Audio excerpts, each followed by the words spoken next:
The Summer Savoyards sponsor this message about Gilbert and Sullivan's Ruddigore, musical theater fun for the whole family. See period costumes, Ruddigore Castle, and portraits of the Murgatroyd ancestors. Hear delightful Gilbert and Sullivan melodies with a full orchestra. Don't miss Ruddigore August 10th through 13th in the Anderson Center Chamber Hall at Binghamton University. Made possible in part with funds from the New York State Council on the Arts administered by the Broome County Arts Council. Call the Summer Savoyards box office at 607-777-4237.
but vainly, for Rose is still heart-free, and looks but coldly upon her many suitors. It's very disappointing. All the young men in the village are in love with her, but they are all appalled by her beauty and modesty, and won't declare themselves. So until she makes her own choice, there's no chance for anybody else. We are perhaps the only village in the world that possesses an endowed corps of professional bridesmaids, who are bound to be on duty every day from 10 till 4. And it's been at least 6 months since our services were required. The pious charity by which we exist is practically wasted. We shall be disendowed. That will be the end of it. Dame Hannah, you're a nice old person. You could marry if you liked. There's old Adam, Robin's faithful servant. He loves you with all the frenzy of a boy of 14. Nay, that may never be, for I am pledged. To whom? To an eternal maidenhood. Many years ago, I was betrothed to a godlike youth who wooed me under an assumed name. But on the very day upon which our wedding was to have been celebrated, I discovered that he was no other than Sir Roderick Murgatroyd, one of the bad baronets of Ruddigore, and uncle of the man who now bears that title. As a son of that accursed race, he was no husband for an honest girl. So madly as I loved him, I left him then and there. He died just 10 years since, but I never saw him again. But why should you not marry a bad baronet of Ruddigore? All baronets are bad. Was he any worse than other baronets? My child, he was accursed. By whom? Not you, I trust. The curse is on all his line, and has been ever since the time of Sir Rupert, the first baronet. Listen, and you shall hear the legend.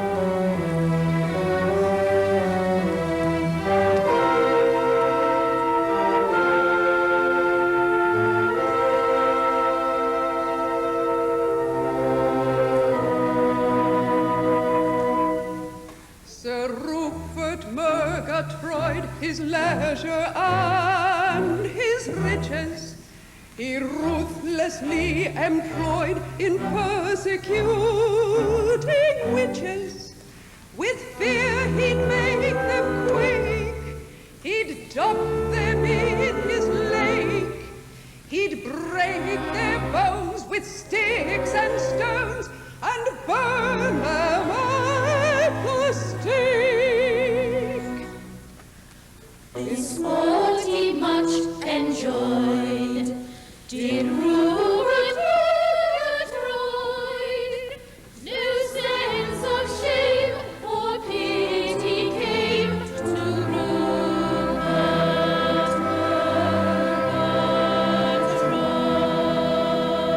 Murgatroyd.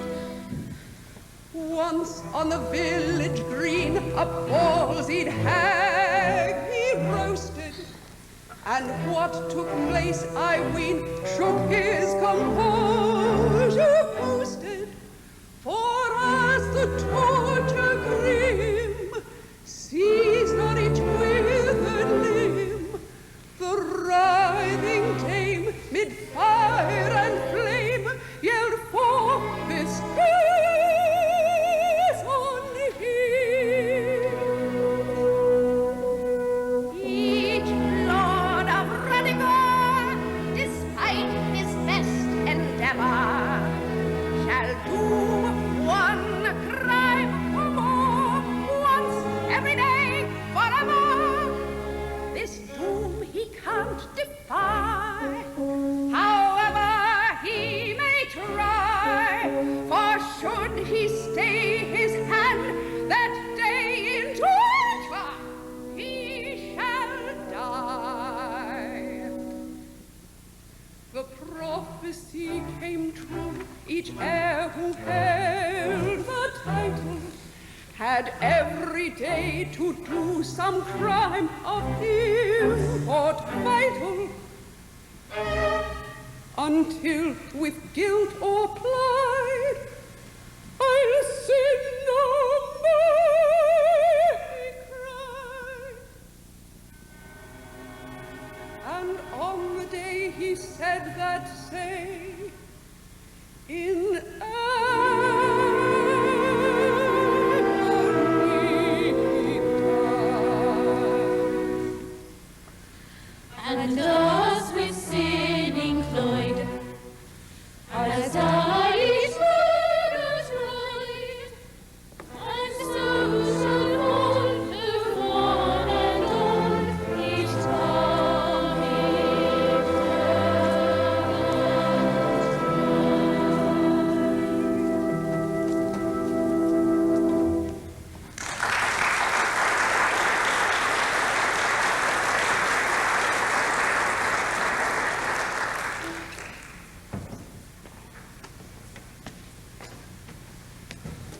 Whither away, dear Rose?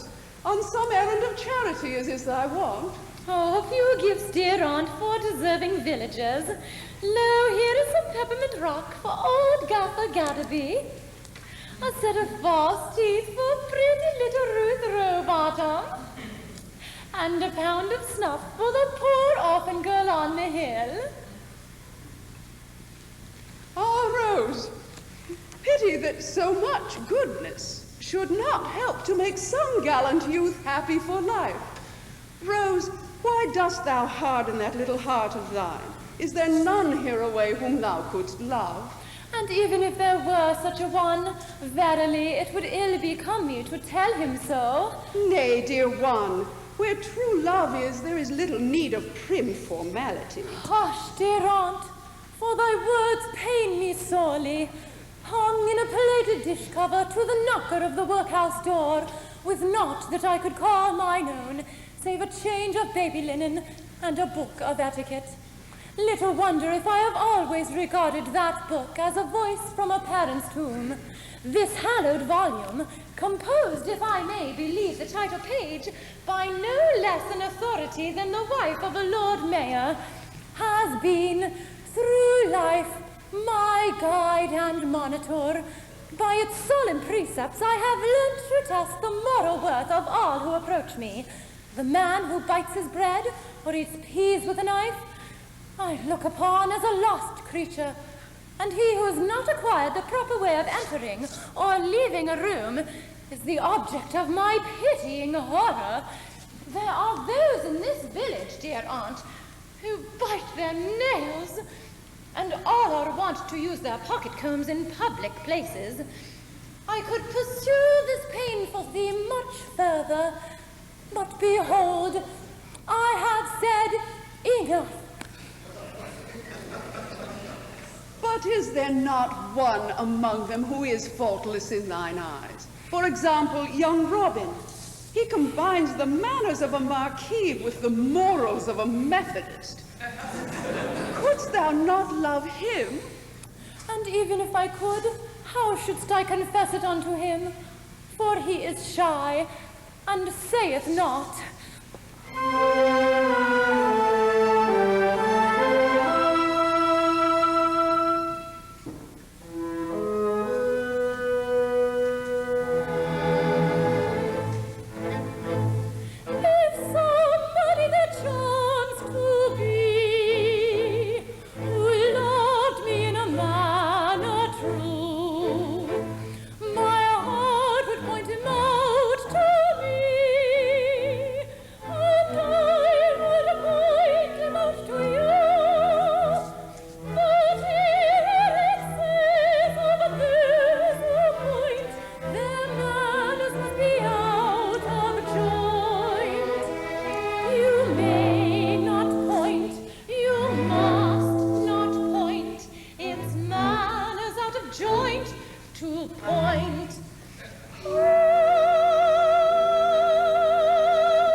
It's contrary to etiquette.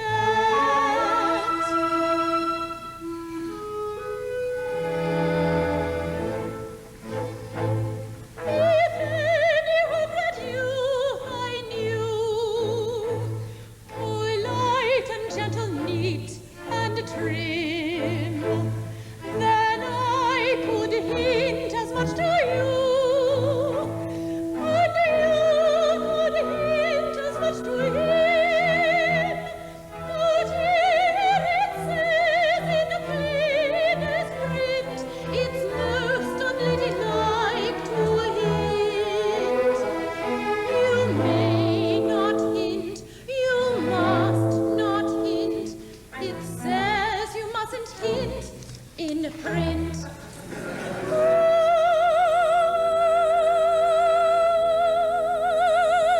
And if I loved him through and through, true love and not a passing whim, then I could speak of it to you, and you could speak of it to him. But here I find it doesn't do to speak until you're spoken to. Where can it be? Now let me see. Yes, yes. Don't speak until you're spoken to.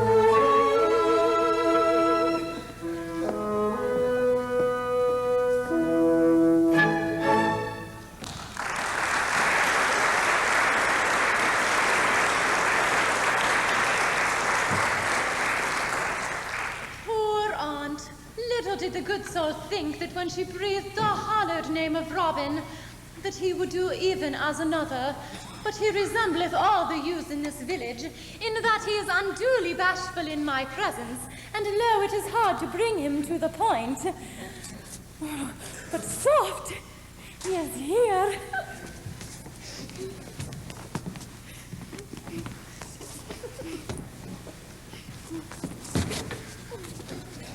Mistress Rose, Master Robin! I wish to say that, it is fine. Oh, it is passing fine. But we do want rain. Aye, sorely.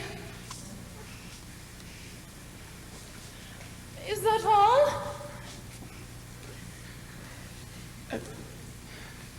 That is all. Good day, Master Robin. Good day, Mistress Rose. I beg pardon. You were about to say. I would fain consult you. Truly. It is about a friend. In truth, I have a friend myself. Indeed. I mean, of course. And I would fain consult you. About him. About her. Let us consult one another.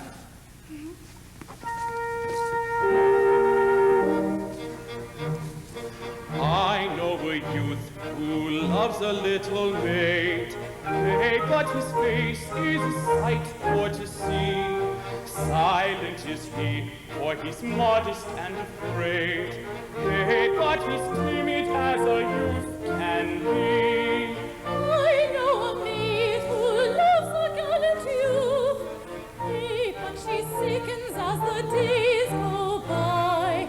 She cannot tell him all the sad, sad truth, nay, but I think that little maid will die. Poor little man, Poor little maid, poor little man, poor little maid. Now tell me, pray, and tell me true.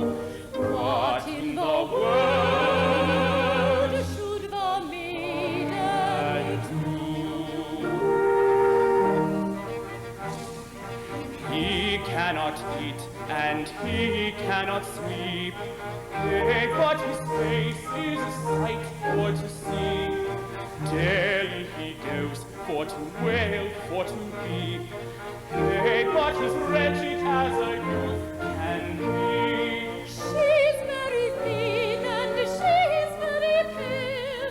Nay, but she sickens as the days go by.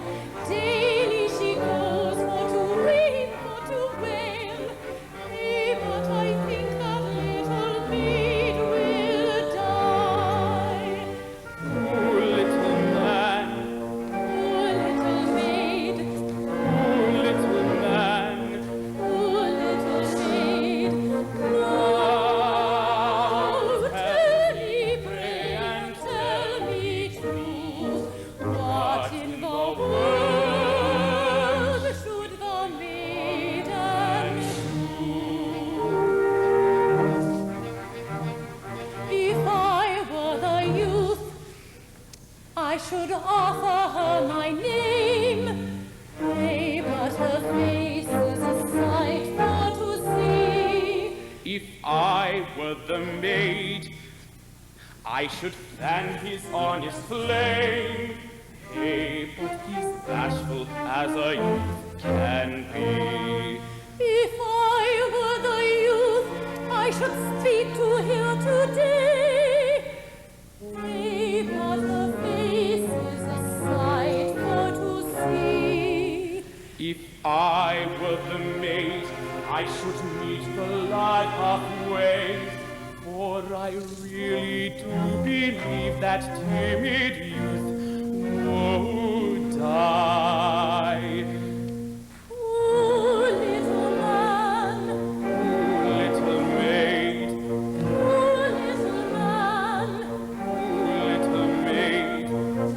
I thank you, miss, for your counsel true. I tell that you What she ought to do.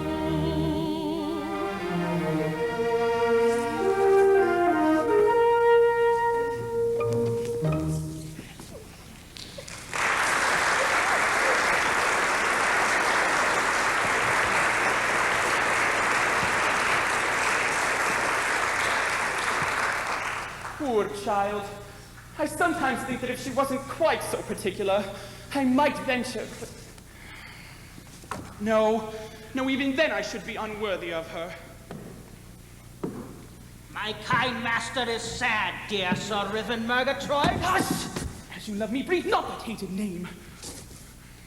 20 years ago, in horror at the prospect of inheriting that hideous title, and with it the ban that compels all who succeed to the baronetcy to commit at least one deadly crime per day for life, I fled my home and concealed myself in this innocent village under the name of Robin Oakapple. My younger brother, Despard, believing me to be dead, succeeded to the title and its attendant curse.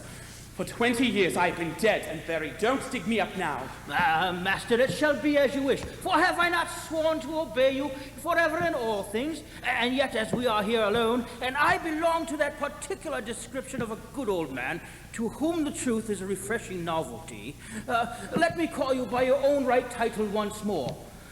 Sir Riven Murgatroyd, Baronet of Ruddigore! Oh, it's like 8 hours at seaside. My poor old friend, would there were more like you. With their word indeed. But I bring you glad tidings.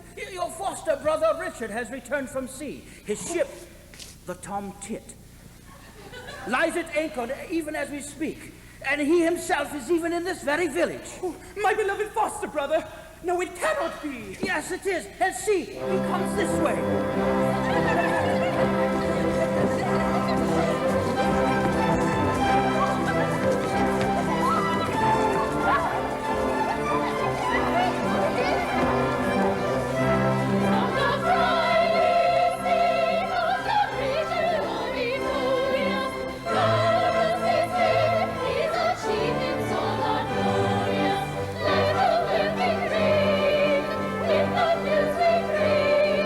Sing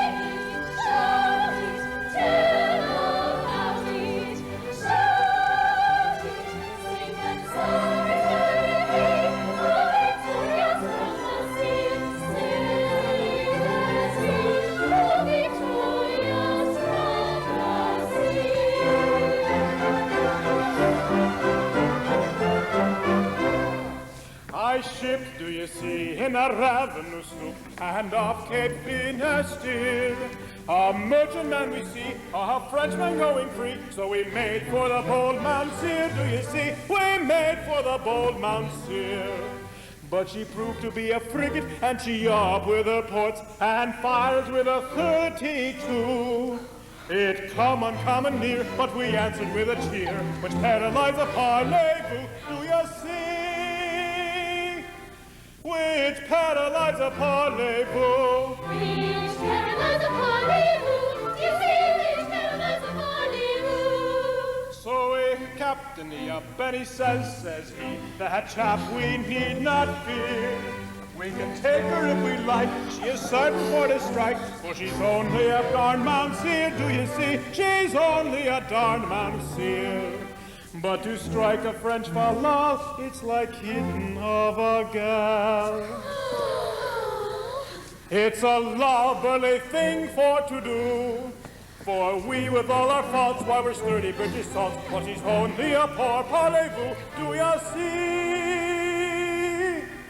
While she's only a poor parlez-vous. While she's only a poor parlez-vous. You see, while she's only a poor parlez-vous. So way up with a helm, and we scuds before the breeze, and we gives a compassionating cheer. Froggy answers with a shout as he sees us go about, which was grateful of the poor Mounseer, do you see? Which was grateful of the poor Mounseer. And I'll wager in their joy they kissed each other's cheek, which is what them foreigners do. And bless their lucky stars, we were hardy British tars, who had pity on a poor parlez-vous, do you see? Who had pity on a poor parlez-vous? Who had pity on a poor parlez-vous, do you see? Who had pity on a poor parlez-vous?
brother and my very dearest friend.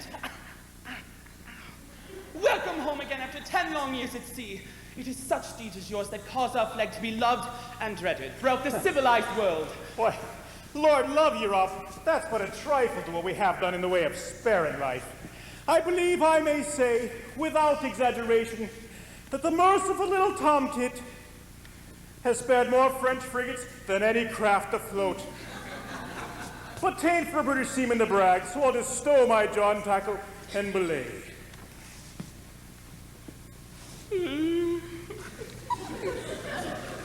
What? Fast heaving, messmate. What's brought you all a cockbill? Elastic, I love Rose Maybud, and love in vain. You love in vain? Come, that's too good. Why, you're a fine, strapping, muscular young fella, tall and strong as a top-gallant mast, taut as a forestay, and a better knight to boot, if all had their rights. Hush, Richard! Not a word about my true rank, which none here suspect. Yes, I know that few men are better calculated to win a woman's heart than I. I'm a fine fellow, Dick, worthy any woman's love. Happy the girl that gets me, say I.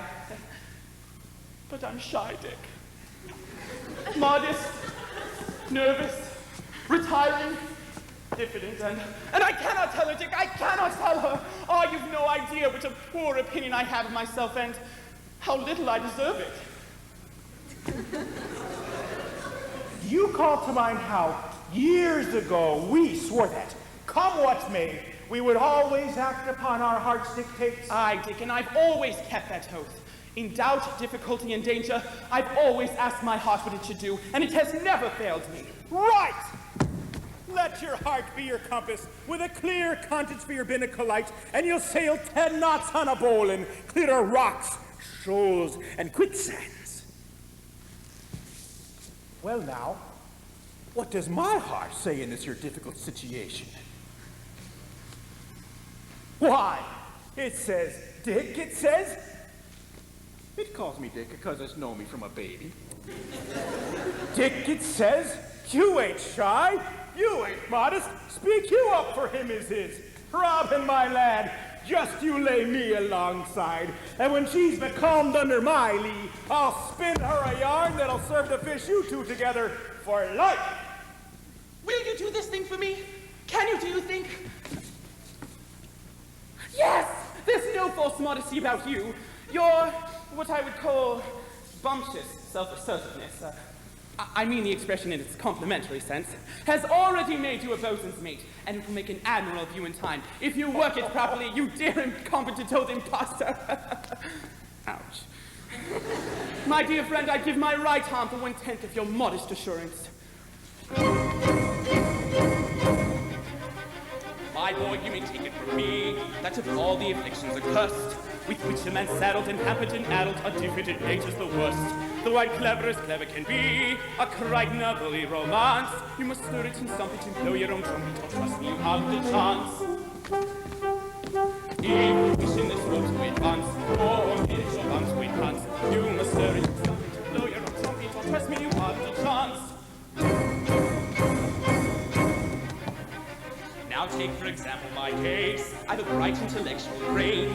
In all London City, there's no one so witty I fall so again and again. I've a highly intelligent face. My features cannot be denied. But whatever I try, sir, I bear in it. Why, sir? I don't know. I'm modesty personified. If you wish in this world to advance, your image bound to enhance. You must stir it and stomp it and blow your own trumpet, or trust me, you haven't a chance. As a poet, I'm tender and quaint. I've passion and fervor and grace. From Ovid and Horace to Swinburne and Morris, they all of them take a back place. Then I sing and I play and I paint, though none are accomplished as I. To say so with reason, you ask me the reason? No, I didn't. Sorry, thought you did. I'm diffident, modest, and shy. If you wish in this world to advance, your image will have to enhance. You must stir it and stomp it, blow your own trumpet, or trust me, you haven't a chance. If you wish in this world to advance, your marriage will have to enhance. You must stir it and stomp it, and blow your own trumpet, or trust me, you haven't a chance.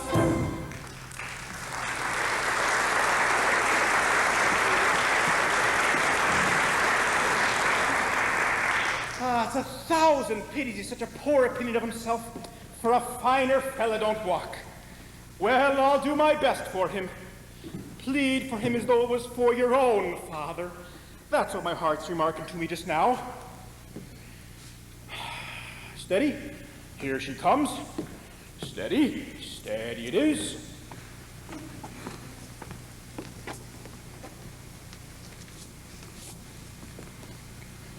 By the Port Admiral, but she's a tight little craft. There, Dick, she's not for you, and yet she's fit to marry Lord Nelson. By the flag of old England, I can't look at her unmoved. Sir, you are agitated. Aye, my lass, I am agitated. Well said. Took flat aback. But 'tis not. 'Twill pass. This here heart of mine's a dictating to me like anything. Question is, have I a right to disregard its promptings? Can I do aught to relieve thine anguish? For it seemeth to me that thou art in sore trouble. This apple? No, my lass, 'tain't that. I'm took flat aback. I never see anything like you in all my born days. Parbuckle me, if you ain't the loveliest gal I've ever set eyes upon. There, I can't say fairer than that, can I? No. Question is it meet that an utter stranger should thus express himself?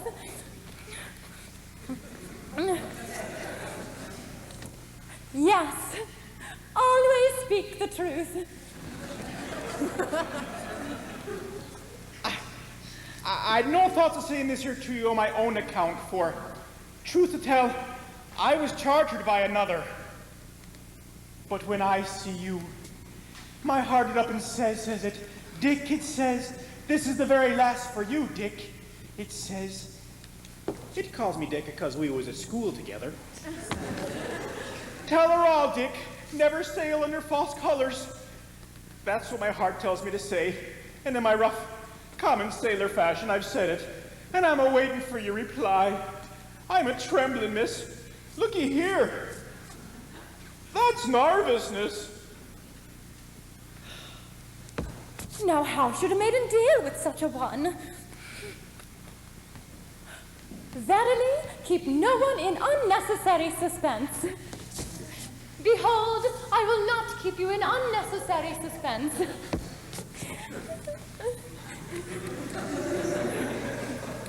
In accepting an offer of marriage, do so with apparent hesitation. I take you, but with a certain show of reluctance.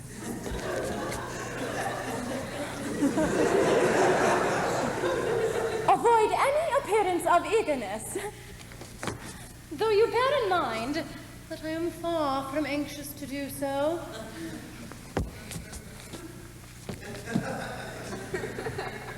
A little show of emotion will not be misplaced.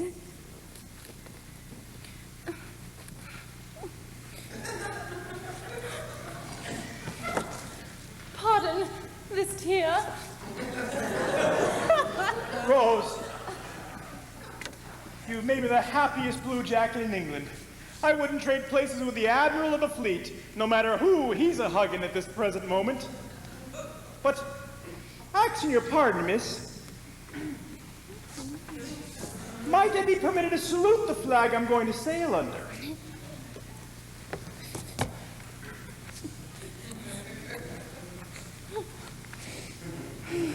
An engaged young lady should not permit too many familiarities. Once.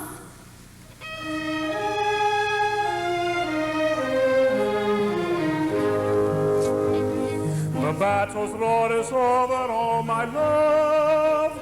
Embrace thy tender lover, oh my love. From tempest welter, from war's alarms, oh give me shelter within those arms. Oh give me shelter within those arms.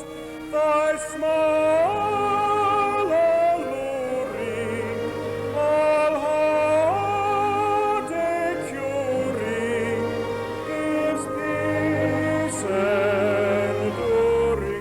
Oh my love, oh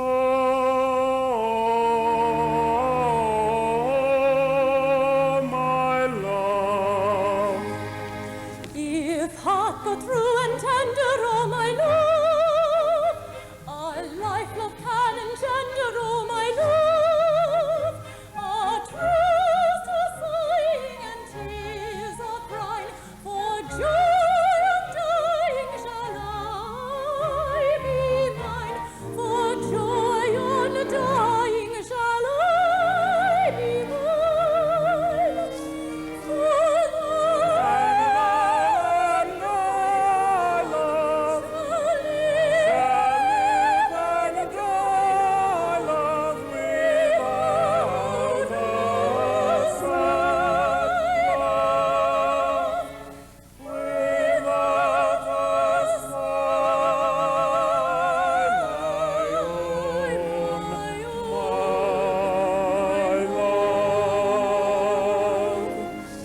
Have you spoken to her?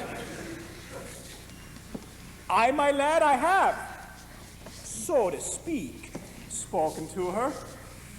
And she refuses. Why, no, I can't truly say she do. Then she accepts!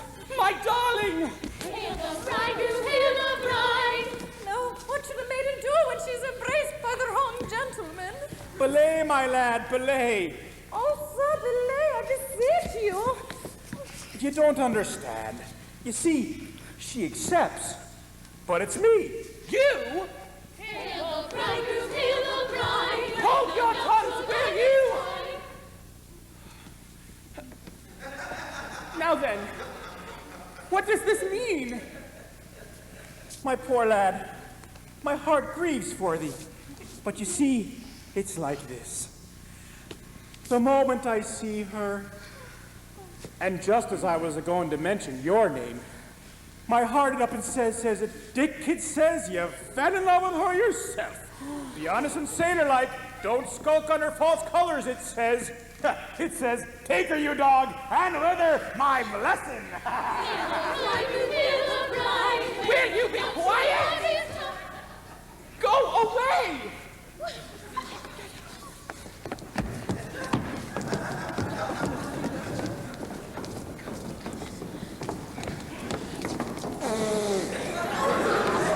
Bunker girls!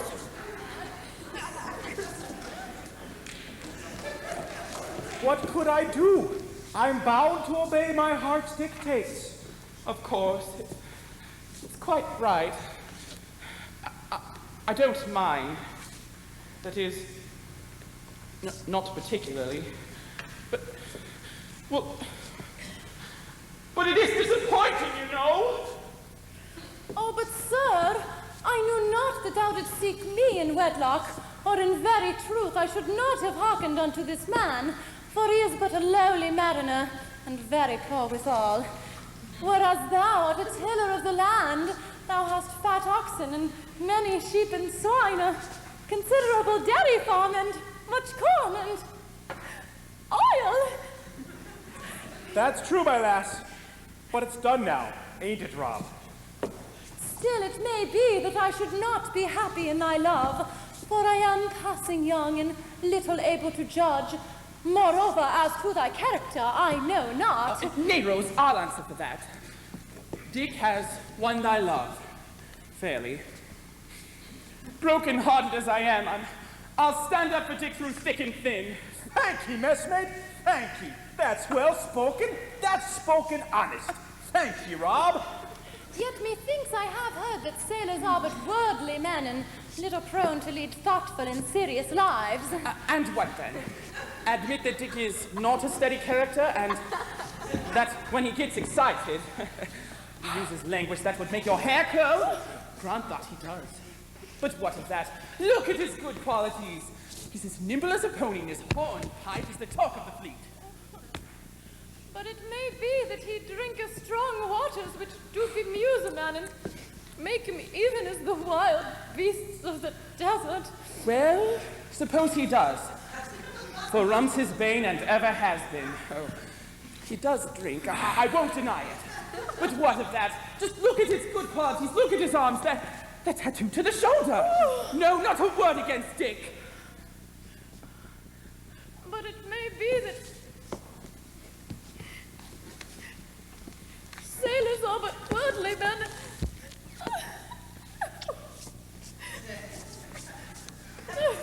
Oh, Ed, Richard. Behave yourself. And you leave him alone, you little strumpet.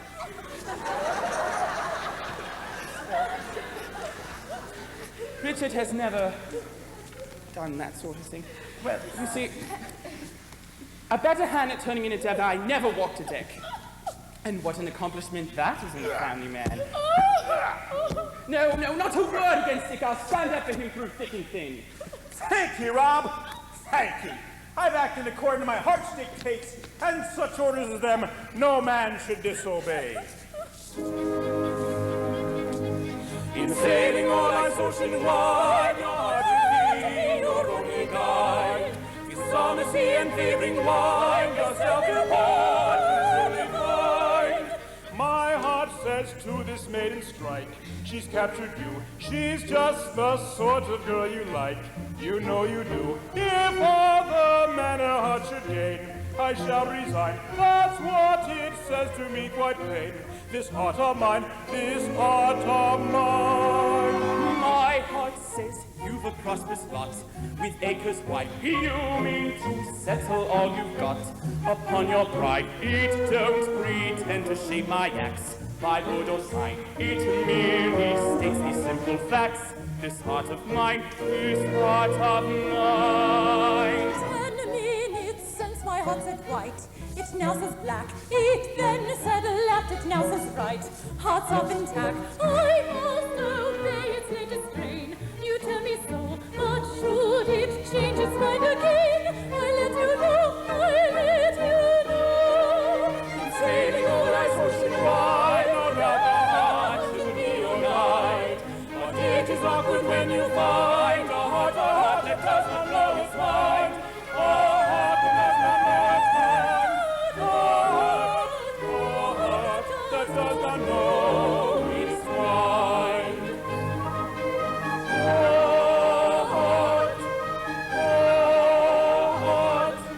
That does not know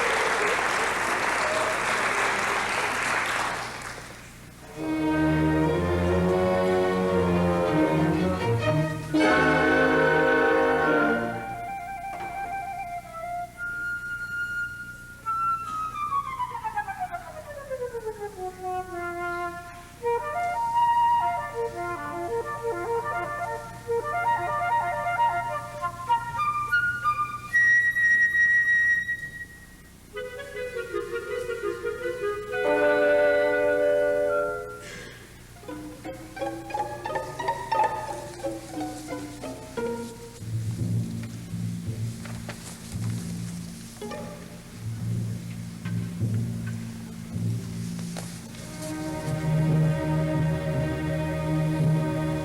Cheerily carols the lark over the cot. Merrily whistles the clock, scratching a blot. But the lark and the clock, I remark, comfort me not.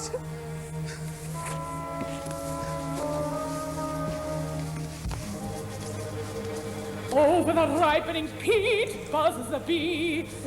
Splash on the billowing beach tumbles the sea.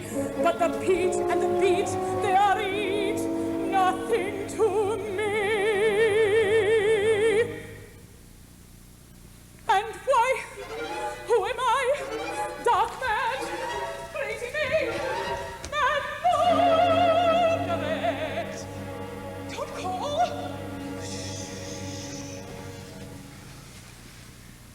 No crime, 'tis only that I'm loving only. That's all.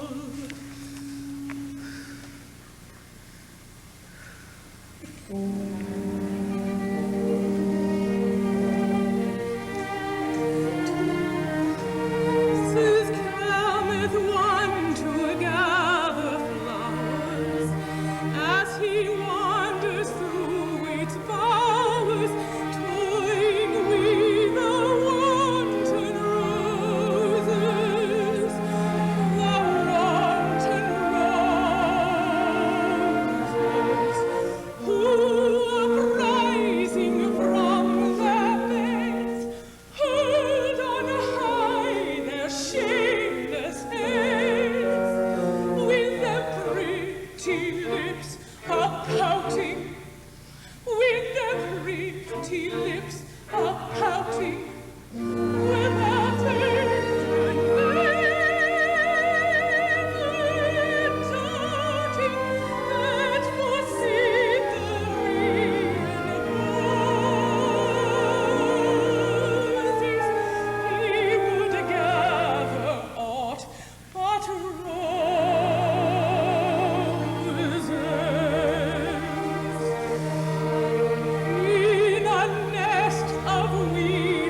not.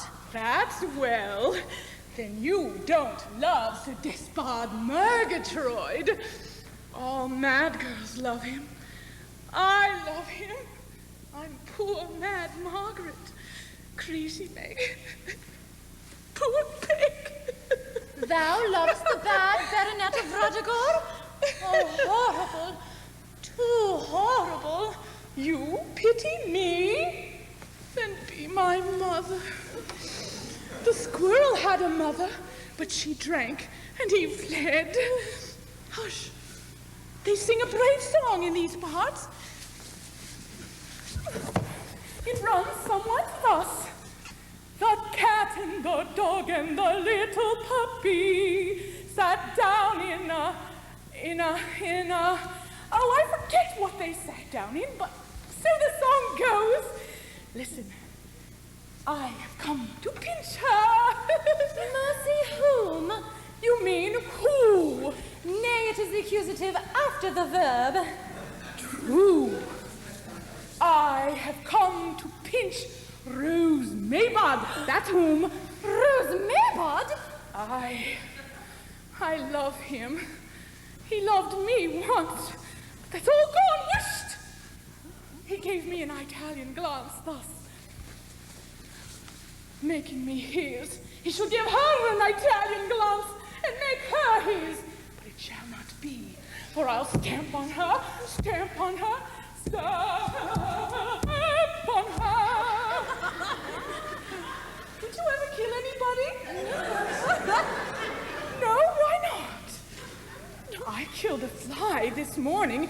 It buzzed, and I wouldn't have it, so it died. So shall she. But I am Rose Maybod, and I would fain not die. Bob. You are Rose Maybod? Yes, sweet Rose Maybod. Strange. They told me she was beautiful. And he loves you? Oh, no. If I thought that, I should treat you as the land agent and the auctioneer treated the ladybird. I should ring you asunder. Nay, be pacified, for I am pledged to another, and we are to be wedded this very day. Swear me that? Come to a commissioner and let's see have it an affidavit. I once made an affidavit, but it died. It died. But see, they come. Sir Despard and his evil crew. They are mad. All mad. What makes you think so? Hush. They sing choruses in public. That's mad enough, I think. But see, they come. Let's be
am I moody and sad? Confess. And why am I guiltily mad? Confess. Because I am thoroughly bad. Oh, yes. You'll see it at once in my face. Oh, why am I husky and hoarse? Oh, my. It's the workings of conscience, of course. Fie. And huskiness stands for remorse. Oh, my. At least it does so in my case. When in crime one is fully employed, like you, your expression gets warped and destroyed. It do. It's a penalty few can avoid. How true. I once was a nice-looking youth, but like stone from a strong catapult, a trice. I rushed at my turban out. That's right. Observe the unpleasant result. Not nice. Indeed, I am telling the truth. Oh, innocent Abigail Poe. That's me. If I had been virtuous, I'm sure I would be as nice looking as you're. Maybe. You are very nice looking indeed. Oh, innocent, listen in time. Avoid an existence of crime.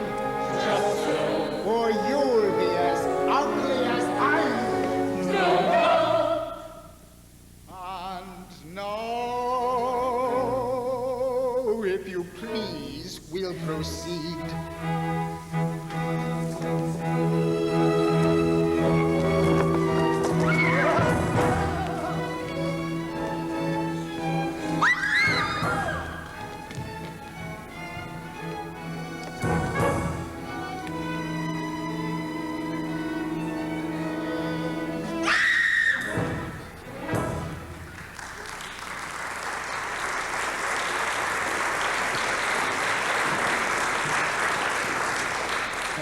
Poor children, how they loathe me.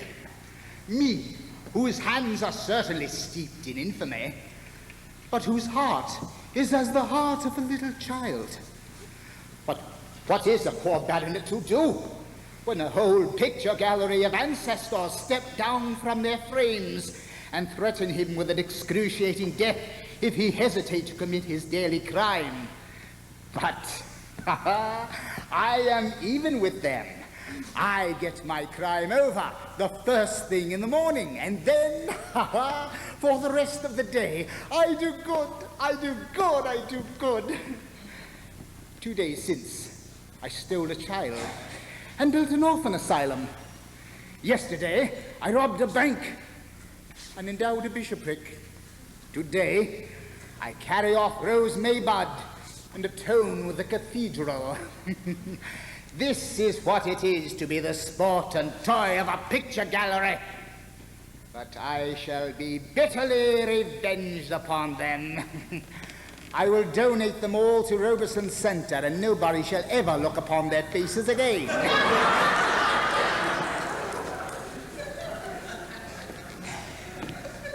Ask your honor's pardon, but... Observed, and by a mariner. What would you with me, fellow? Your honor, I'm just a poor man-o'-war's man, becalmed in the doldrums. I don't know them. And I make so bold as to ask your honor's advice. Does your honor know what it is to have a heart? My honor knows what it is to have a complete apparatus for the circulation of blood through the veins and arteries of the human body. But has your honor a heart that ups and gives you quarterdeck orders that it's life and death to disobey? I have not a heart of that description, but I have a picture gallery that presumes to take that liberty. Well, you see, your honor, it's like this. Your honor had an elder brother. It had. Who should have inherited your title, and with it, its curse. Aye. But he died. Riven! He didn't. He did not? He didn't. On the contrary, he lives in this here very village under the name of Robin Oak Apple. O-K-E-A-P-E-L. And he's a-going to marry Rose Maybud this very day. Really? Alive? And going to marry Rose Maybud? Can this be possible? Well, what I wanted to ask Your Honor is, ought I to tell Your Honor this? I don't know. It's a delicate point. I think you ought. Mind, I'm not sure, but I think so. That's what my heart tells me to say. It says, Dick, it says... It calls me Dick because it's entitled to take that liberty. Dick, it says that their girl would recoil from him if she knowed what he really were. Ought you to stand off and on and let this cow take this false step and never fire a shot across her bows to bring her to? No, it says, you did not ought, and I won't ought, accordingly. So, you really feel yourself at liberty to tell me that my elder brother lives, that I may charge him with his cruel deceit and transfer to his shoulders the hideous thraldom under which I have labored for so many years. Oh, free, free at last. Oh, free to live a blameless life and to die beloved and regretted by all who knew me.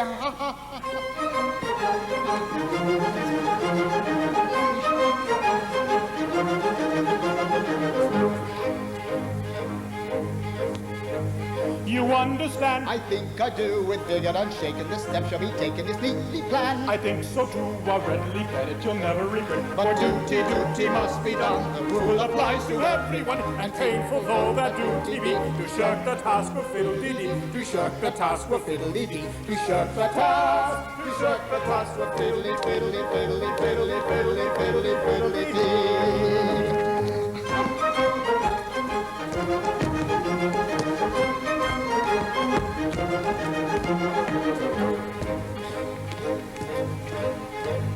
The bridegroom comes. Likewise the bride, the maidens are very elated and merry they are charmed. To lash the pride were almost the pretty committee, but duty must be done. The rule applies to everyone, and painful though that duty be, to shirk the task of fiddle-dee-dee, to shirk the task of fiddle-dee-dee, to shirk the task, to shirk the task of fiddle-dee-dee.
Winter still is far away, fa la la la la, fa la la la la la la.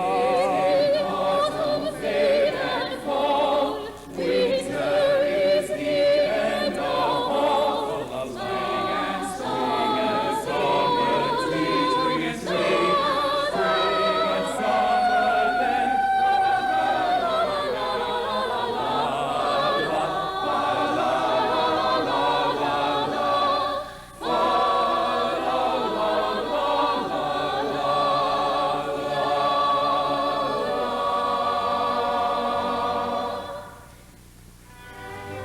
In the springtime seed is sown, in the summer grass is mown, in the autumn you may reap.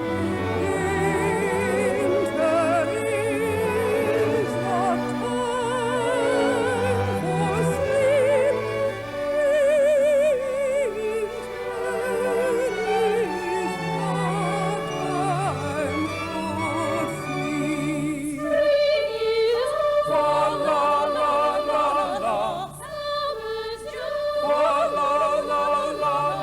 Spring and summer never cloy, fa la la, fa la la la la la la.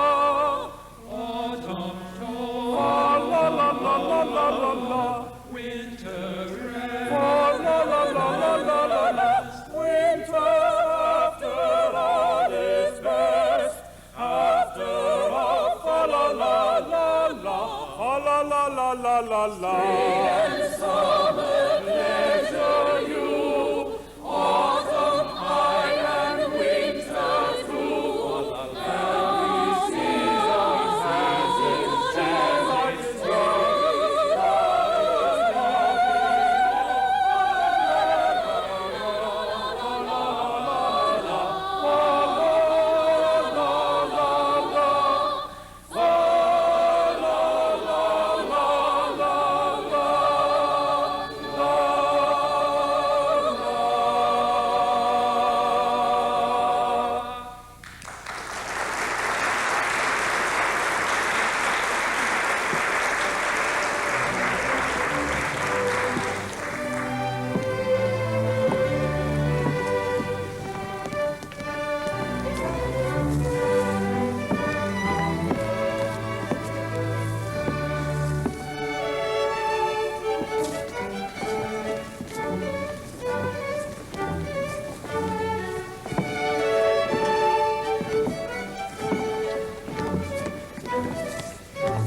each other. I claim young Robin as my elder brother.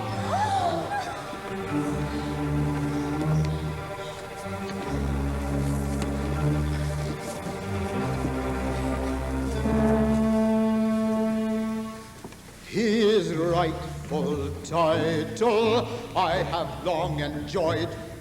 I claim him as the river Murgatroyd. Deny the falsehood, Robin, as you should. It is a fact. I would, if conscientiously I could, but I cannot. Always one. Always one.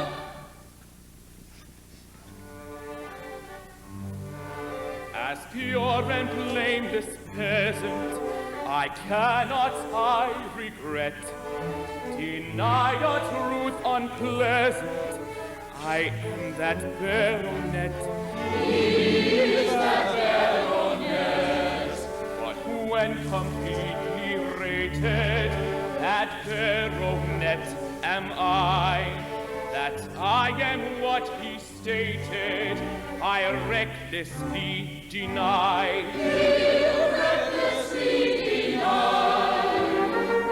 When I'm a bad lot, I will tell taradiddles. I play a bad part on the falsest of fiddles. But until that takes place, I must be conscientious. Cure with good grace to my moral sententious.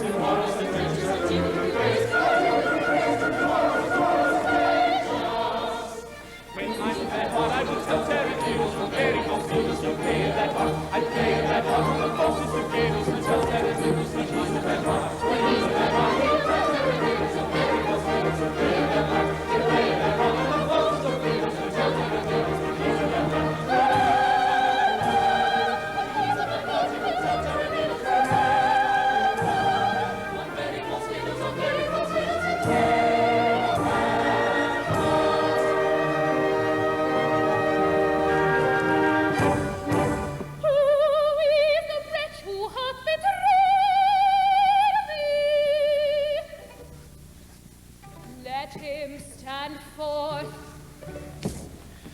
Was I my traitor?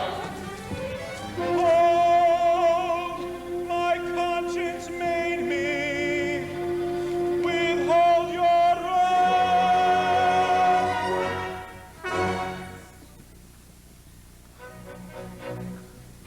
Within this breast there beats a heart whose voice can't be gainsaid. It bade me thy true rank impart, and I yet once obeyed. I knew 'twould blight thy budding fate. I knew 'twould cause the anguish great.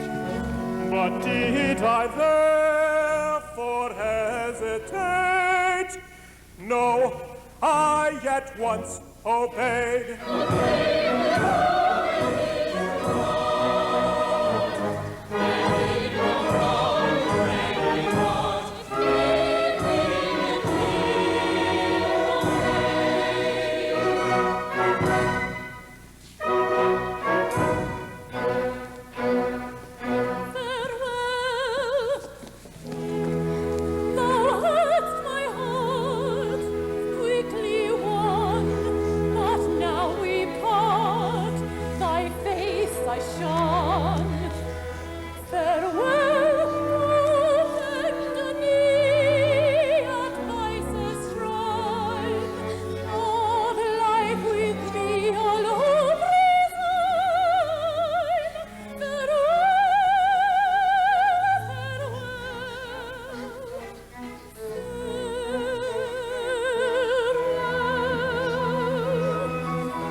Excuse me, I'm a virtuous person now. That's why I met you.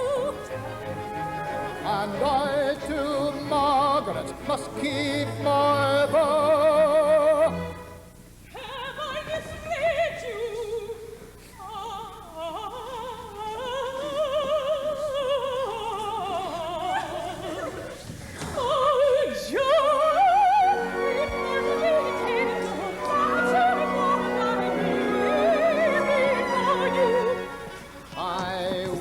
Disliked you, now that I've reformed, how I adore you.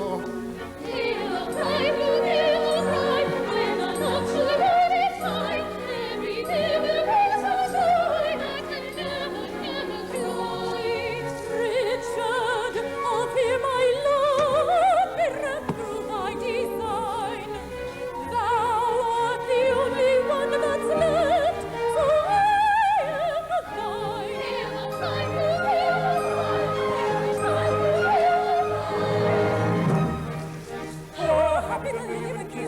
by the bee, and sipping tranquilly quite happy is he, and happy the feeling that lays in the bud, but happy the man, upon to a plenty, a lover is when he embraces his bride.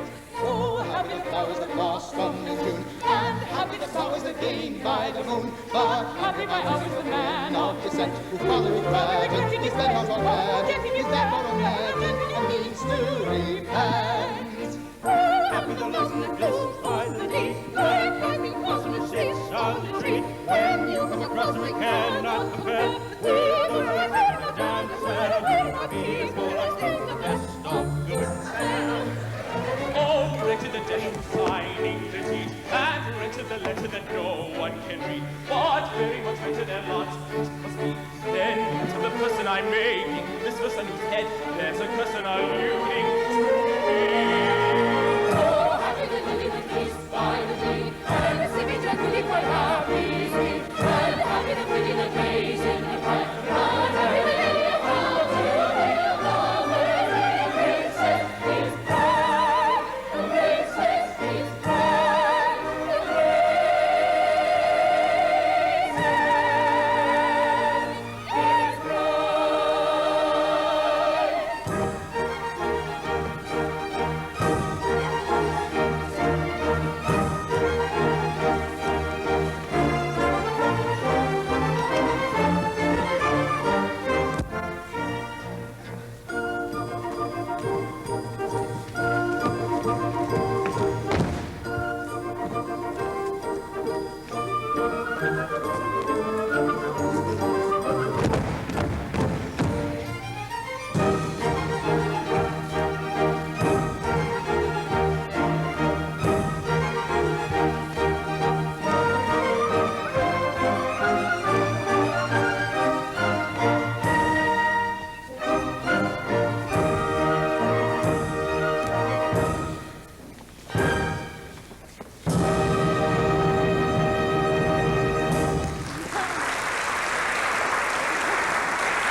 once was as meek as a newborn lamb, I'm now some murgatroyd.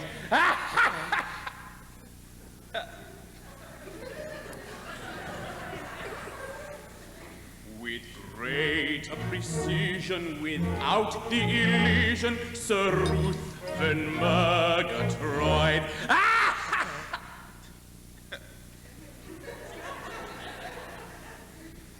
And I, who was once his valet de chambre, as steward I'm now employed. Ha ha! The Dickens may take him, I'll never forsake him, as steward I'm now employed. Ha ha! How dreadful when an innocent heart becomes perforce a bad young heart, and still more hard on old Adam, his former faithful valet de chambre, his former faithful valet de chambre, his valet de chambre, his valet de chambre, his valet de chambre.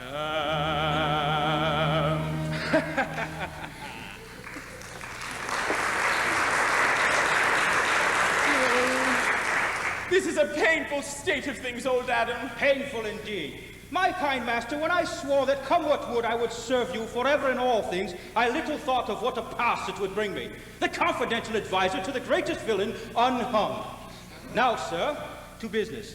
What crime do you propose to commit today? How should I know? As my confidential advisor, it's your duty to suggest something. Sir, I loathe the life you're leading, but a good old man's oath is paramount, and I obey. Richard Dauntless is here with pretty Rose Maybud to ask your consent to their marriage. Poison their beer. No! No! Not that. I know I'm a bad bard, but I'm not as bad a bard as all that. That! Damn this British accent! Well, there you see you are. There's no sense mine making suggestions if you don't adopt them. How would it be, do you think, were I to lure him here with cunning wile, bind him with good self-look to yonder post, and then, by making hideous faces at him, curdle the very hot blood in his arteries and freeze the marrow in his bones? How say you, Adam? Is not the scheme well planned? It would be simply rude, nothing more.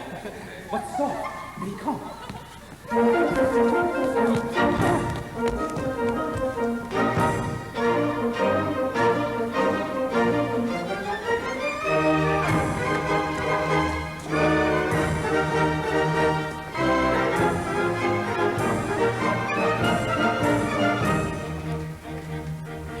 Happily coupled are we, you see. I am a jolly Jack Tar, my star, and you are the fairest, the richest, and rarest of innocent lasses you are, my flower of innocent lasses you are.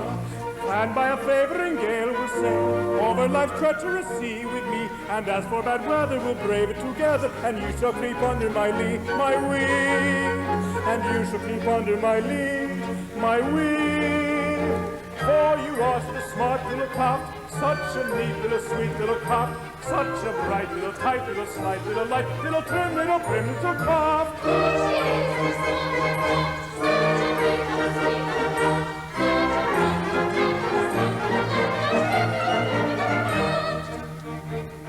My hopes will be blighted, I fear, my dear. In a month you'll be going to sea quite free, and all of my wishes you'll throw to the fishes as though they were never to be for me, as though they were never to be. And I shall be left all alone to moan and weep at your cruelty seat complete, while you'll be asserting your freedom by flirting with every woman you meet. You cheat, oh, with every woman you meet. Oh, though I am such a smart little craft, such a neat little sweet little craft, such a bright little tight little slight little light little trim little prim little craft.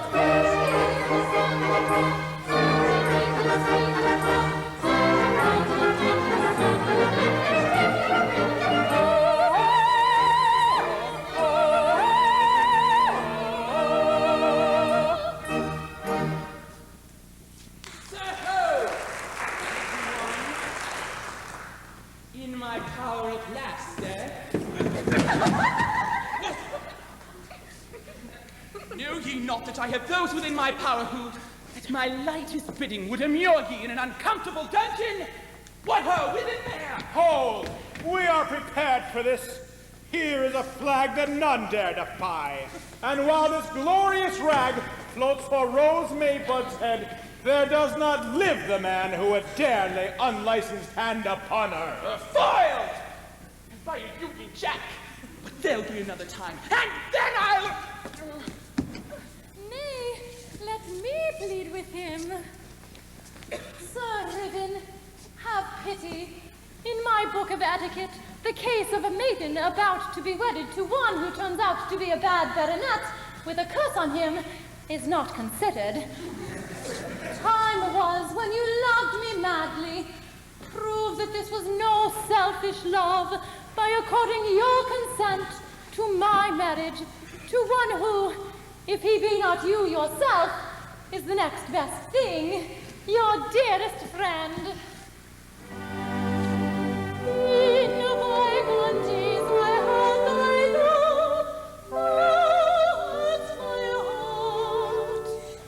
But fate I knew then was above, our lives did part. By the old love thou hadst for me, by the fond love that before thee, my joys that never known me, grant thou my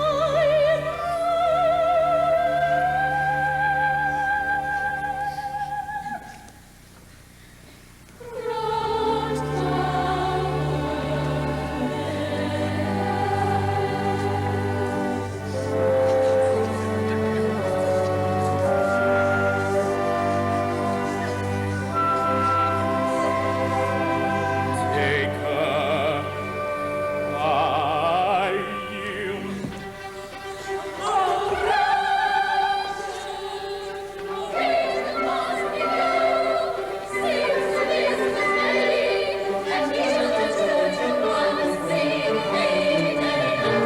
For she is such a smart little craft, such a neat little sweet little craft, such a bright little, kind little, slight little, light little, trim little, prim little craft.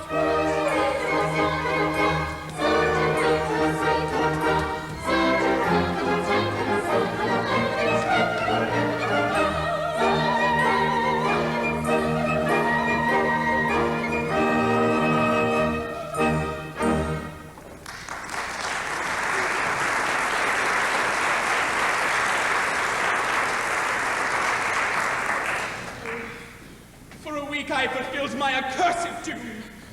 Each day I have duly committed a crime. Not a great crime, I trust, but in the eyes as strictly regulated as I used to be, a crime. But will my ancestors be satisfied with what I have done? Or will they regard it as an unworthy subterfuge? Oh, my forefathers, wallowers in blood, they came at last a day when you, each and every, vowed to sin no more, and so, in agony, called welcome death to free you from your cloying guiltiness. Let the sweet psalm of that repentant hour soften your long dead hearts, and tune your souls to mercy on your poor posterity.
screamer, blockhead, sluggard, dullard, dreamer, shirker, shuffler, caller, tweaker, sniffler, snuffler, whaler, weeper, liver, maggot, tadpole, weevil, set upon thy course of weal, lest the king of Speculant set on his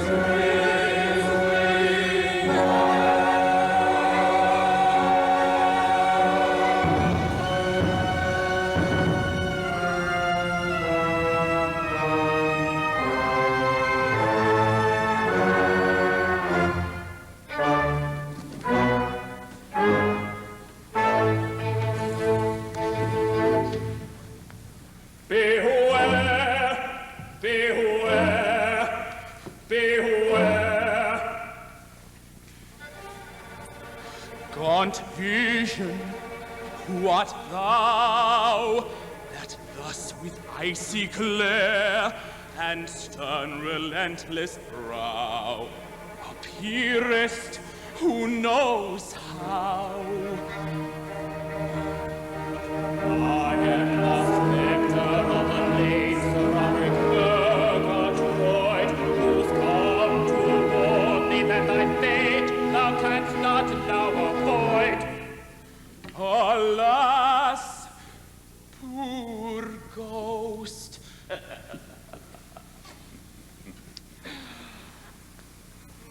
The pity you express for nothing goes.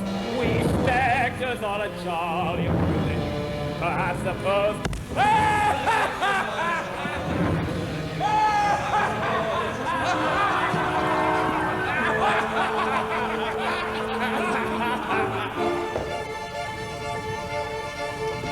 When the night wind howls in the chimney cowls, and the bat in the moonlight flies, and inky clouds, like funeral shrouds, sail over the midnight skies. When the footpads quail, and the night birds wail, and black dogs bay at the moon, then is our spectre's holiday, then is the ghost I know. Oh, then is the ghost I know. I know. Then is the ghost I know. As the soft breeze sweeps over the trees, and the mist lie low on the fen, are gathered the bones that once were women and men, and away they go with a mop and a bow to the revel that ends too soon. For cockcrow limits a holiday, the dead of the night I know. The dead of the night I know. I know. The dead of the night I know. And then each ghost with his lady toast to their churchyard beds takes flight, with a kiss perhaps on a lantern chaps, and a grisly grim good night, till the welcome knell of the midnight bell brings forth its jolliest tune, and ushers in our next high holiday, the dead of the night I know. The dead of the night I know. I know. The dead of the night I know.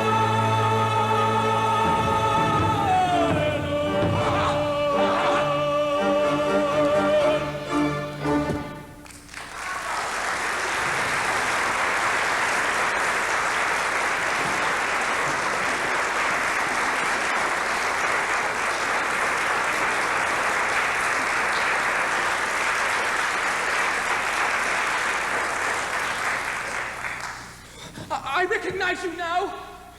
You are the picture that hangs at the end of the gallery. In a bad light, I am.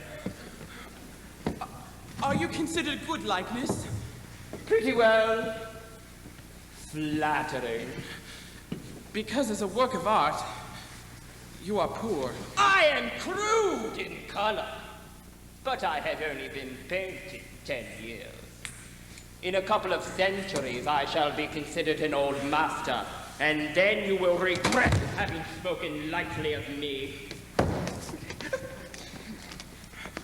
And, may I ask why you have left your frames? It is our duty to see that our successors commit their daily crimes in a conscientious and workmanlike fashion. It is our duty to remind you that you are evading the conditions under which you are permitted to exist. Oh, really, I don't know what you have. I've only been a bad baronet a week, and I've punctually committed a crime every day. Let us inquire into this. Monday. Monday was a bank holiday. Oh, true. Tuesday. On Tuesday, I made a false income tax return. That's nothing. That's nothing at all. Everyone does that. It's expected of you. Wednesday. On Wednesday, I forged a will. Oh, whose will? My own. My good sir, you can't forge your own will. Oh, can't I, though? I like that.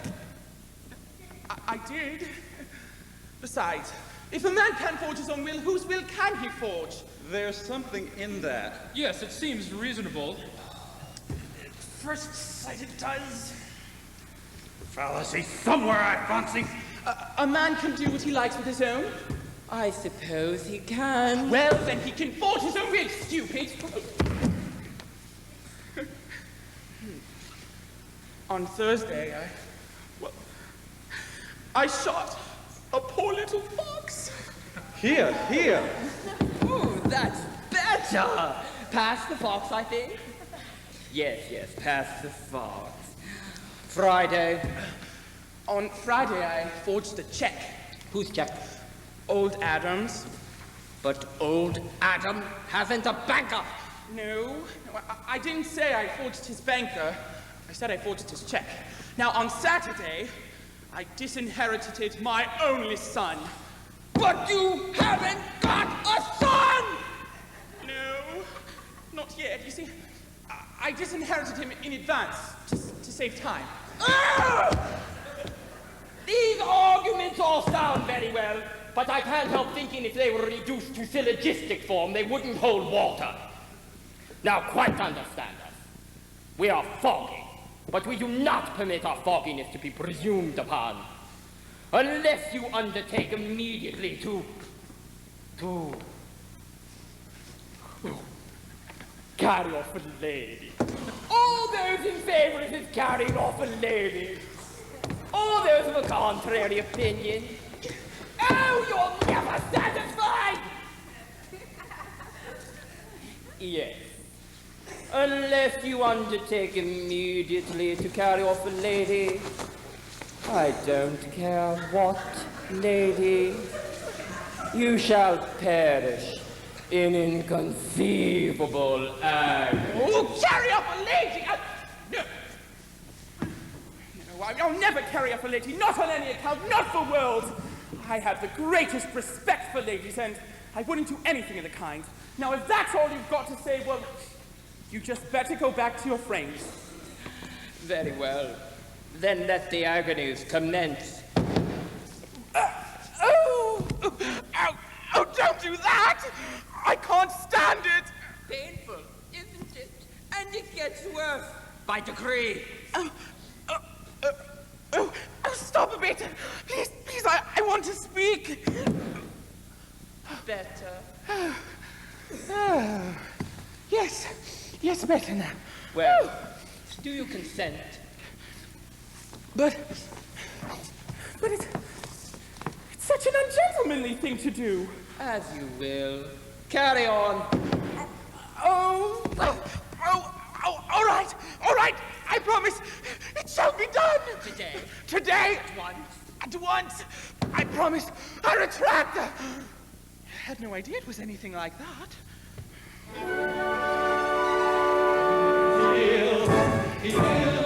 He answers to a call. We do not ask for more.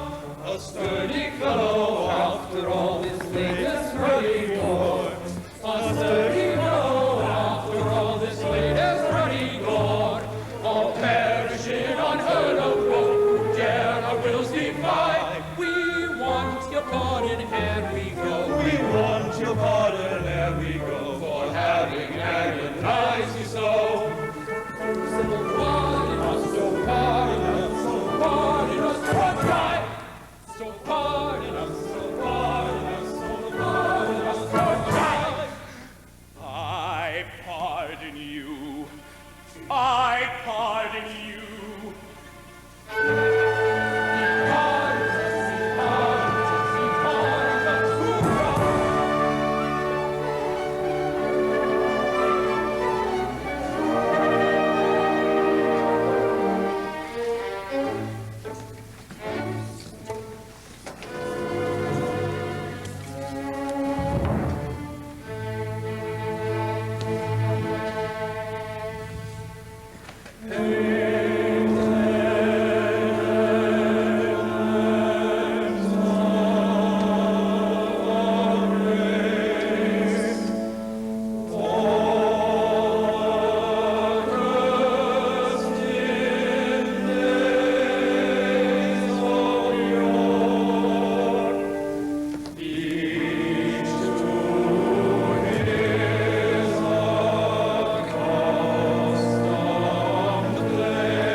My master's not well? Oh! Gideon called. It won't do! I've seen them! All my ancestors, they're just gone. Oh, they say that I must do something desperate at once, or I shall perish in inconceivable agonies. Go to yonder village. Carry up the maiden. I don't care which, but not a word, but obey. Fly!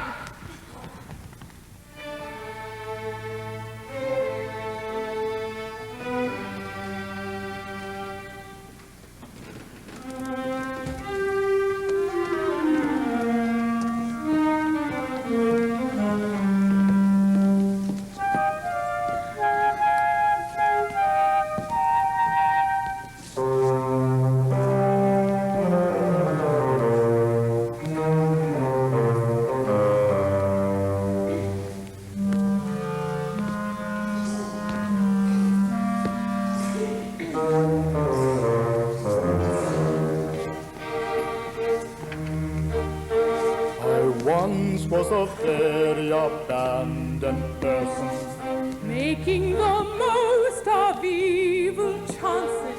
Nobody could conceive a person, even in all the old romances. I blush for my wild extravagances.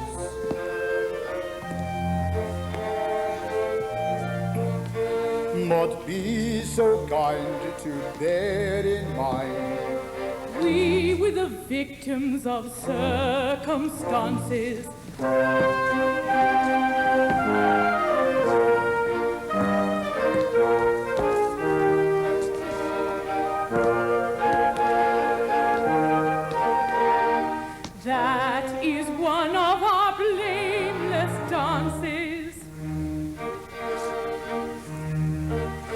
I was once an exceedingly odd young lady, suffering much from spleen and vapors. Clergymen thought my conduct shady. Didn't spend much upon linen drapers. It certainly entertained the gapers.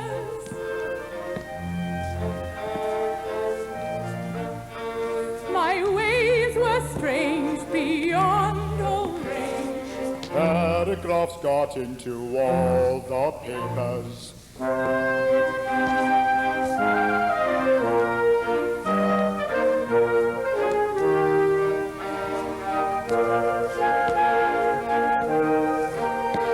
We only cut respectable capers.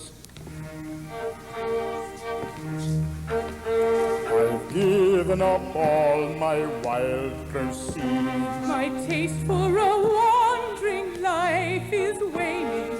Now I'm a dab at penny readings. They are not remarkably entertaining. A moderate livelihood we're gaining.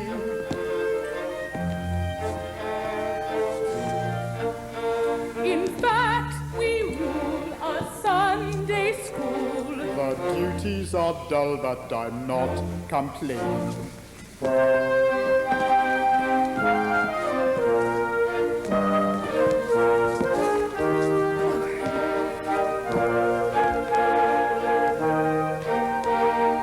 This sort of thing takes a deal of training.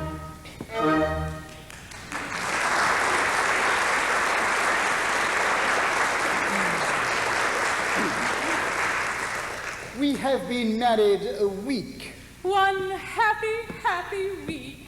Our new life. Is delightful indeed. So calm. So unimpassioned. Oh, master, all this I owe to you. See, I'm no longer wild and untidy. My face is washed, my hair is combed, and my boots fit. Oh, Margaret, don't be composed, I beg. Remember, you are now a district visitor. A gentle district visitor. You are orderly, methodical, neat. You have your emotions well under control. I have. Oh, master, when I think of all you've done for me, I throw myself at your feet. I hug your ankles, I embrace your knees. Hush, this is not well. This is calculated to provoke remark. Be composed, I beg. Oh, you are angry with poor little Mad Margaret. Oh, no, not angry, but a district visitor should learn to eschew melodrama. Visit the poor, by all means, and give them tea and barley water, but don't do it as if you were administering a bowl of deadly nightshade. It upsets them. And then, when you nurse sick people and find them not as well as could be expected, why go into hysterics? Why not? Because it's too jumpy for a sick room. Oh, how strange. Oh, master, how shall I express the all-absorbing gratitude? No. Oh, yes, dear. It shan't occur again. Well, then, shall I tell you one of old Mad Margaret's thoughts? Well, then, when I'm lying awake at night and the pale moonlight streams through the latticed casement, strange fancies crowd through my mad brain, and I sometimes think that if we were to hit upon some word for you to use whenever I'm about to relapse, some word that teems with hidden meaning, like Basingstoke, it might recall me to my saner self, for after all, I'm only poor Mad Margaret, crazy maid, poor pet. Oh, poor child, she wanders. But soft, someone comes. Margaret, pray recollect yourself. Basingstoke, I beg. Margaret, if you don't Basingstoke at once, I shall be seriously angry. Basingstoke it is. Then make it so. Despot and his young wife, this visit is unexpected. Shall I fly at him? Shall I tear him limb from limb? Shall I run him a song that saith the word? Basingstoke. Basingstoke it is. Then make it so. My brother, I call you brother still, despite your horrible profligacy. We have come to urge you to abandon the evil course to which you have presented yourself, and at any cost to become a pure and blameless ratepayer. But I've done no wrong yet. No wrong? He has done no wrong. Did you hear that? Basingstoke. Basingstoke it is. My brother, I still call you brother, you observe. You forget that you have been, in the eye of the law, a bad baronet of Ruddigore for 10 years, and are therefore responsible, in the eye of the law, for all the misdeeds committed by the unhappy gentlemen who occupied your place.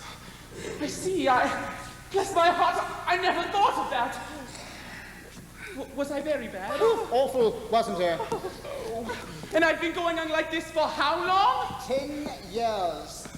Speak of all the atrocities you have committed, by attorney as it were, during that period. Remember how you trifled with this poor child's affections, how you raised her hopes on high. Oh, don't cry, my love, Basingstoke, you know, only to trample them in the dust when they were at the very zenith of their fullness. Oh, fie, sir, fie, she trusted you. Oh, did she? What a scoundrel I must have been. There, don't cry now, my love. It's all right, you know, Binghamton, you know, Binghamton. It's Basingstoke. Oh, all right, Basingstoke, Basingstoke. Then make it so. All right, dear, now, it's all right now, don't cry. He's married you now. I mean, that is, I've married you now.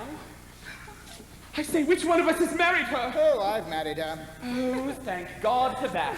Yes, he's married you now, and anything more disreputable than my conduct seems to have been, well, I've never even heard of. But my mind is made up. I will defy my ancestors. I will refuse to obey their behests. Thus, by courting death in some way, atone for the infamy of my career. I knew it. God bless you. Basingstoke.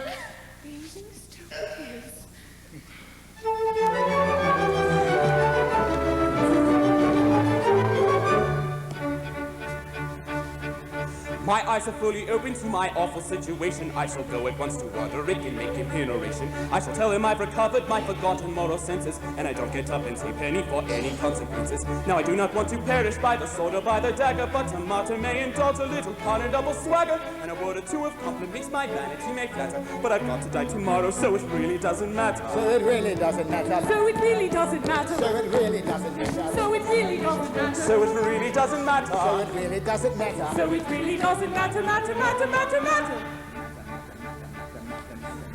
If I were not a little mad and generally silly, I should give you my advice upon the subject willy-nilly. I should show you in a moment how to grapple with the question, and you'd really be astonished at the force of my suggestion. On the subject I shall write you a most valuable letter full of excellent suggestions when I feel a little better. But at present I'm afraid I am as mad as any hatter, so I'll keep them to myself, for my opinion doesn't matter. Her opinion doesn't matter. Her opinion doesn't matter. Her opinion doesn't matter. My opinion doesn't matter. My opinion doesn't matter. Her opinion doesn't matter. Her opinion doesn't matter.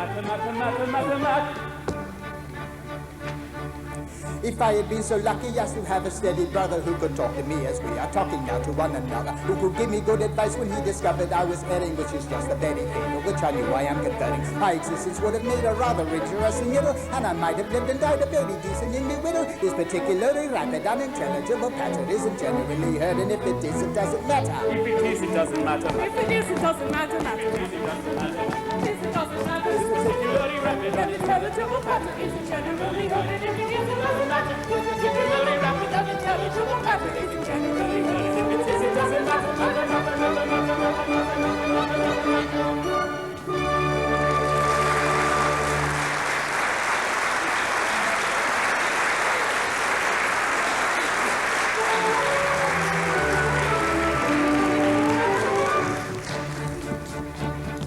If if I had been so lucky as to have a steady brother who could talk to me as we are talking now to one another, who could give me good advice when he discovered I was heading, which is just a very paper, which I knew I am pathetic. My existence would have made a rather interesting little, and I might have lived and died a very decent individual. Is particularly rapid, unintelligible, pattern isn't generally heard, and if it is, it doesn't matter. If it is, it doesn't matter. If it is, it doesn't matter. If it is, it doesn't matter. If it is, it doesn't matter. This particularly rapid, unintelligible, pattern isn't generally heard, and if it is, it doesn't matter. Particularly rapid, unintelligible, pattern isn't generally heard, and if it is, it doesn't matter.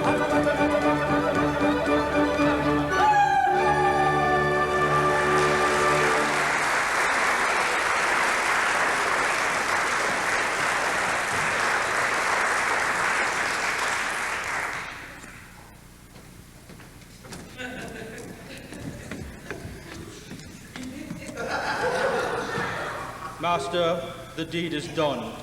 What deed? She's here, alone, unprotected. Who? The maiden. I carried her off for you, and she fought like a tiger cat. I had hoped to have died unspotted by crime, but I am foiled again by a tiger cat. Produce her and leave us at once.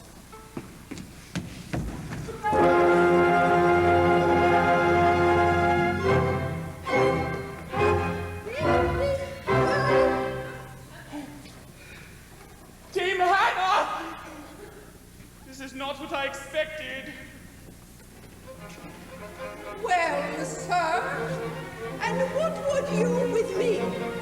Oh, you have begun bravely, bravely indeed, unappalled by the calm dignity of blameless womanhood. Your minion has torn me from my spotless home and dragged me blindfold and shrieking through hedges, over stiles, and across a very difficult country, and left me helpless and trembling at your mercy. Yet not helpless, coward, sir. For approach one step, nay, but the 20th part of one poor inch, and this poignard shall show ye what it is to lay unholy hands on old Stephen Trusty's daughter. Oh, madame, I'm extremely sorry for this. It is not at all what I intended.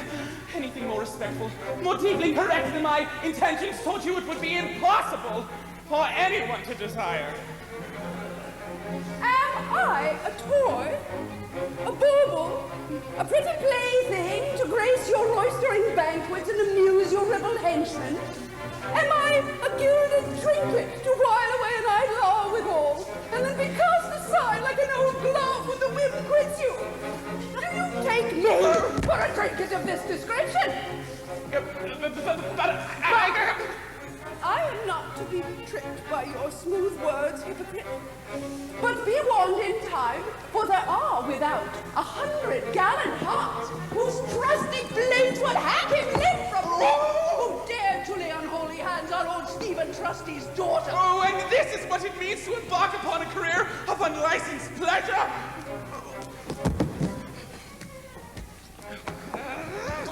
Hark ye, miscreant! You have secured me, and I am your poor prisoner. But if you think that I cannot take care of myself, you have another thing coming. So now then, it's 1-to-1, and let the best man win. Please, don't look at me like that. I can't stand it. Oh, please, someone help Uncle Roderick. Save me. What is the matter?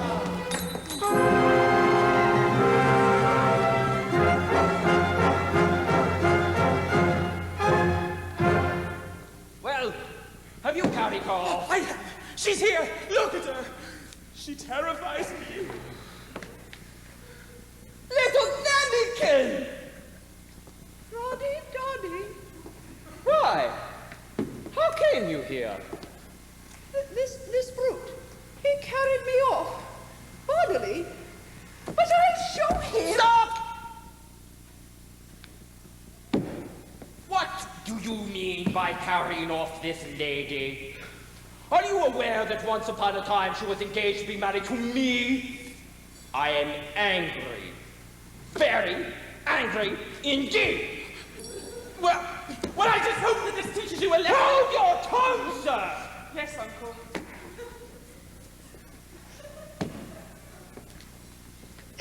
Have you given him any encouragement? given you any encouragement? Frankly now, have I?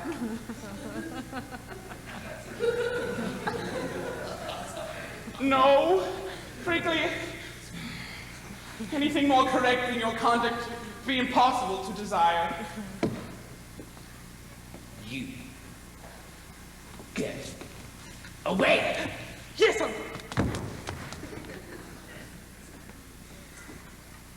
It is a strange meeting after all these years. Fairy, I thought you were dead. Oh, I am.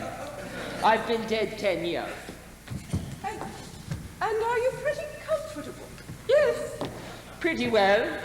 Well, yeah, that is... Yes, pretty well. Well, you don't deserve to be. For I loved you all the while, dear. And it made me dreadfully unhappy to hear of all your goings-on. You bad boy.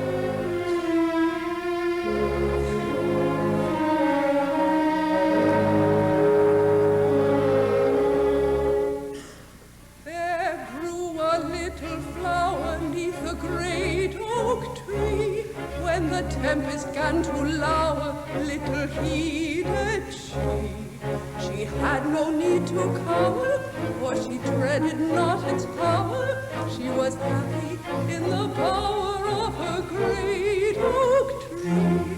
Sing hey, lack-a-day.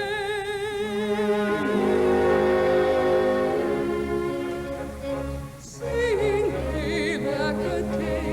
Let the tears fall free for a pretty little flower and the great oak tree. Sing hey, lack-a-day. Sing hey, lack-a-day. Hey, lack-a-day. Let the tears fall free for the pretty little flower and the great oak tree.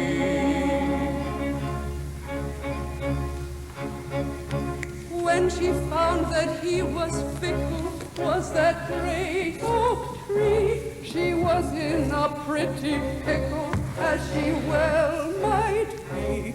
But his gallantries were mickle, for death followed with its sickle, and her tears began to trickle for her great oak tree. Sing hey, lack-a-day.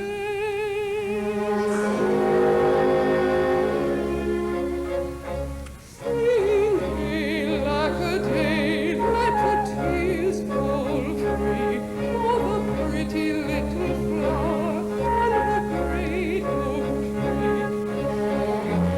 Sing hey, lack-a-day.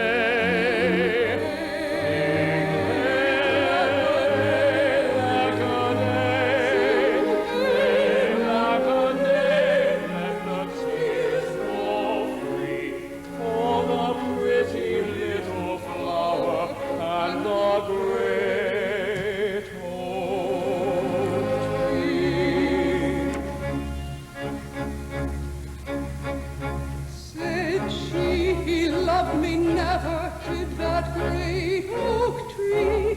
But I'm neither rich nor clever, and so why should he? But though fate our fortune sever, to be constant I'll endeavor, I forever and forever to my great oak tree. Sing hey, lack-a-day.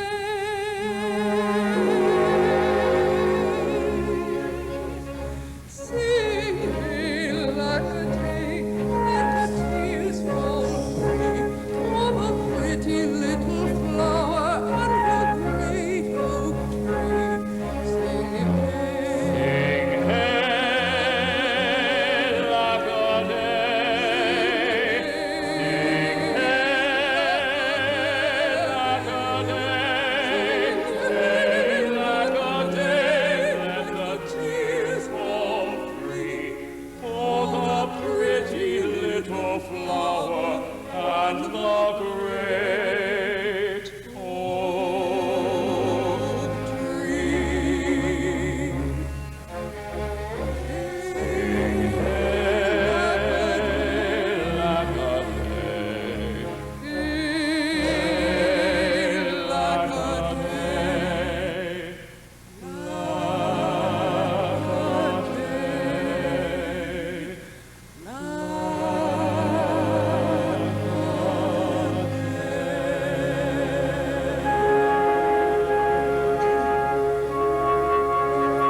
Oh, this intrusion is most unmannerly. I'm surprised at you. I can't stop to apologize.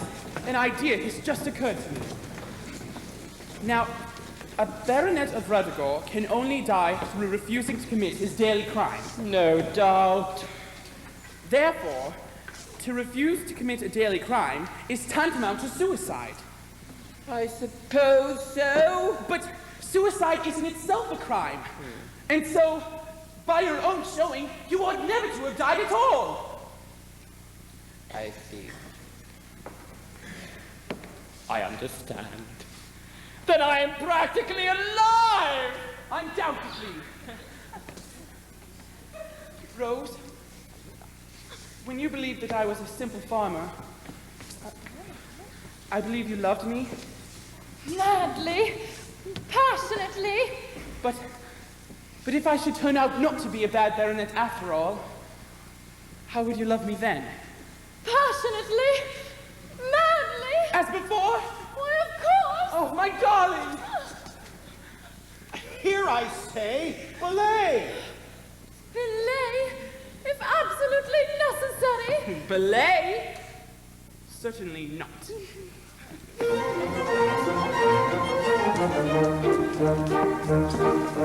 When a man has been a naughty baronet and expresses deep repentance and regret, you should help him if you're able, like the mouse in the fable. That's the teaching of my book of etiquette. That's the teaching of the book of etiquette. Having been a wicked baronet a week, once again a modest livelihood I seek. Agricultural employment is to me a keen enjoyment, for I'm naturally too fitted and weak. If you ask me why I do not pipe my high, like an honest British sailor I reply, that was sort of for my missus, there'll be bread and cheese and kisses, which is just a sort of ration I enjoy. Prompted by a keen desire to evoke all the blessed call of matrimony took. We shall travel off tomorrow from the sea to state his sorrow to settle in the town of Basingstoke. Prompted by a keen desire to evoke all the blessed call of matrimony took. We shall travel off tomorrow from the sea to state his sorrow to settle in the town of Basingstoke. Or to settle in the town of Basingstoke. We shall travel off tomorrow from the sea to state his sorrow to settle in the town of Basingstoke.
That was perfect.